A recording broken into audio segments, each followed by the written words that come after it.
ನಮಸ್ಕಾರ ರೀ ಎಲ್ಲಾರ್ಗೂ. ಇವತ್ತು ಇಡ್ಲಿ ದೋಸೆ ಹಂಗೆ ಪಡ್ಡಿಗೆ ಹೊಂದಂತ ಒಂದು ಚಟ್ನಿ ಮಾಡಾಕತ್ತೀನಿ. ಭಾಳ ಮಸ್ತ್ ಇರ್ತೈತಿ. ನೀವು ಹಿಂಗೆ ಮಾಡಿರಿ, ಟೇಸ್ಟ್ ಹೆಂಗೆ ಬಂತಂದು ಕಮೆಂಟ್ ಮಾಡಿರಿ.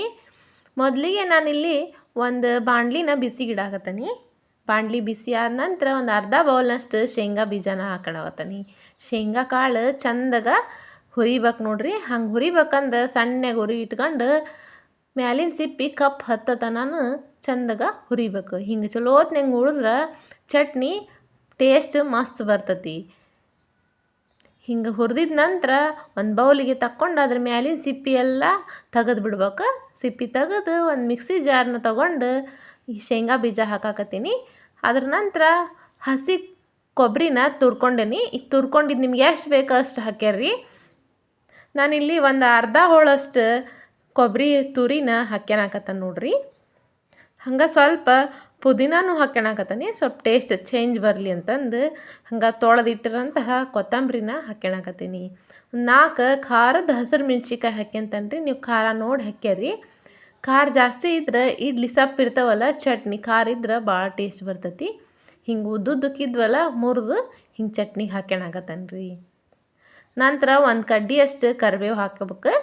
ಕರಿಬೇವು ಹಾಕ್ಕೊಳ್ಳೋದ್ರಿಂದ ಭಾಳ ಟೇಸ್ಟ್ ಮಸ್ತ್ ಬರ್ತೈತಿ.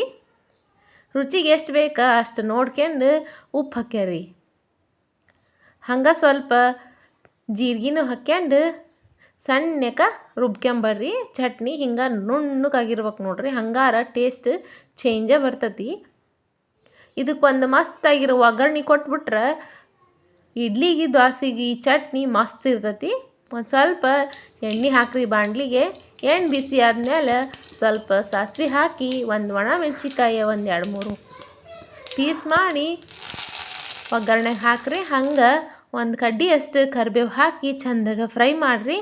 ಈ ಫ್ರೈ ಆಗಿದ್ದಂಥ ಒಗ್ಗರಣೆನ ಒಂದು ಬೌಲಿಗೆ ತೆಗ್ದಿರೋ ಚಟ್ನಿಗೆ ಹಾಕಿ ಕೈಯಾಡಿಬಿಟ್ರೆ ಇಡ್ಲಿಗೆ ದೋಸೆಗೆ ಹಂಗೆ ಪಡ್ಡಿಗೆ ಮಸ್ತ್ ಕಾಂಬಿನೇಷನ್ ಆಗಿರೋಂಥ ಈ ಚಟ್ನಿ ರೆಡಿ ಆಕತ್ ನೋಡ್ರಿ. ಈ ರೆಸಿಪಿ ನಿಮಗೂ ಇಷ್ಟ ಆಗೈತೆ ಅನ್ಕೊಂಡು ಇಷ್ಟ ಆದ್ರೆ ಲೈಕ್ ಮಾಡಿರಿ, ಶೇರ್ ಮಾಡಿರಿ, ಹಂಗೆ ಸಬ್ಸ್ಕ್ರೈಬ್ ಮಾಡಿರಿ.